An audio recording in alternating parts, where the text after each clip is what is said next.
So let us summarize. Okay. So in September 11th, 1991, George H.W. Bush, he responds to the fall of the Berlin Wall, the collapse of Soviet Union, by coining a new phrase called the New World Order. And there are three major pillars to the idea of the New World Order, okay? The first idea is that America will become the financial capital of the world. America will offshore resources and manufacturing to other places. And then America will focus primarily on finance, making Wall Street the center of the world, okay? The other idea is the idea of secular multiculturalism. So the world is divided, but what can unite everyone is the love of money, the love of consumerism. So if we just focus on making money and buying things, then the world will be forever at peace. Okay? And so we have to let go of borders. We have to let go of community. We have to let go of identity and focus more on consumerism. Okay? And the last idea is global domination, where in order for global trade to happen, America will provide security for all. No one has to fight it anymore because America will guarantee global peace. If anyone rises to challenge this order, Pax Americana, then America will go destroy it. Okay? So these are the three main pillars of the New World Order as announced by George H.W. Bush on September 11th, 1991, okay?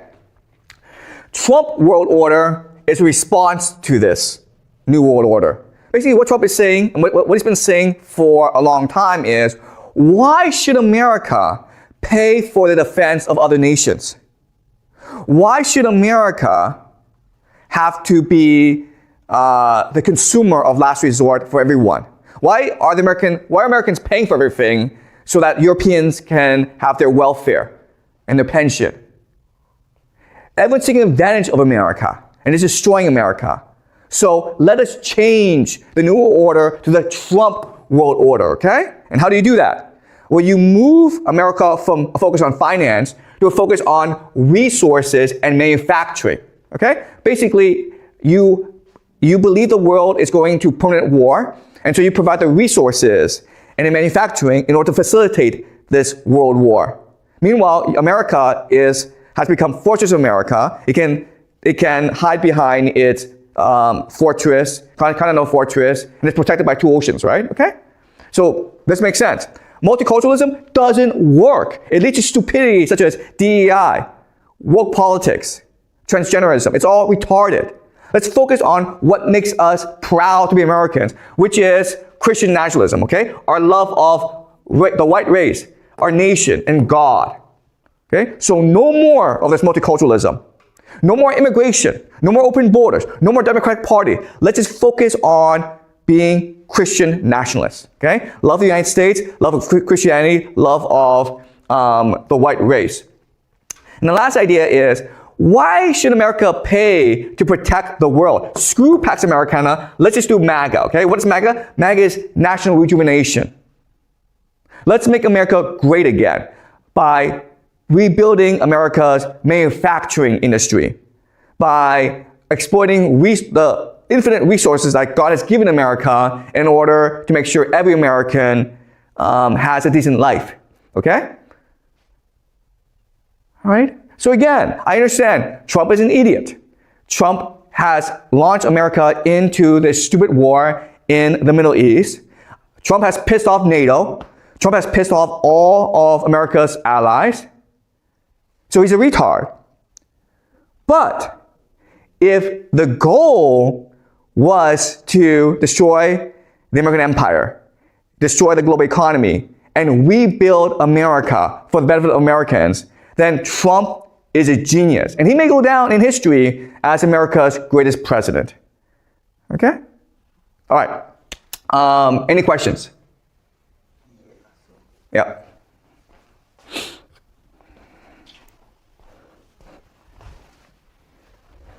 So my first question is, you mentioned that the Donald Trump or like Putin, they think that the world, like the whole system will collapse, inevitable. But like why? Like if this Ukraine war doesn't happen, or if this Iran war won't happen, how will the world economy collapse? Like, okay, that's a really good question. Okay, so both Putin and Trump know that the world will collapse, and the question is, how do they know this? And the answer is because it's so obvious. Okay, so for the longest time, America started. What America did was, it basically, after World War II, it lent money to Europe and Japan so that Europe and Japan can buy manufactured goods from America. Okay? And this is good for America because it created a lot of jobs and Americans were productive. But then over time, Americans became very lazy. And so they made the Europeans and the Japanese do the work, specifically Germany. And then America started to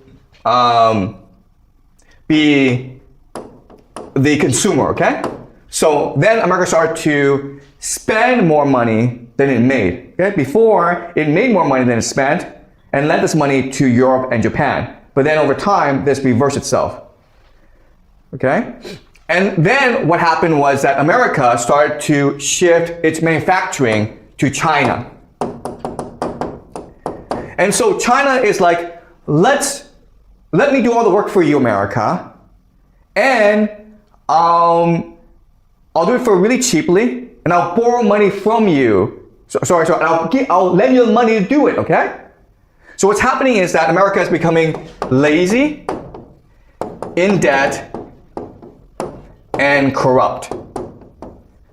Okay? Because the entire world was basically working for America for very little money. So Americans didn't really have to work. And this led to massive inequality in America, which led to political corruption, which led to an oligarchy, okay? So don't think of America as a democracy, think of it as an oligarchy. And so when that happens, when only a few people benefit from the system, then the American people get really pissed. And so they elected Donald Trump, okay? And why did Donald Trump get elected? Because he understood intuitively this system does not work. It cannot hold. It cannot be stable for too long. It's going to collapse eventually, okay? The question then is, when will it collapse? And who will benefit from the collapse? And Donald Trump's like, okay, then let's control the collapse so that my friends and I can benefit the most from this collapse, okay? And Donald Trump has two sets of friends. The first are the Christians, okay? Christian evangelicals, basically the fanatics who support Israel, as well as the AI, Silicon Valley. All right? So we learned about the idea of elite overproduction, okay? But the idea is that as society collapses, declines, the elites start to compete against themselves for resources. And so right now, the elite are the finance people, and the new elite, okay, the counter elites, are the AI people, okay?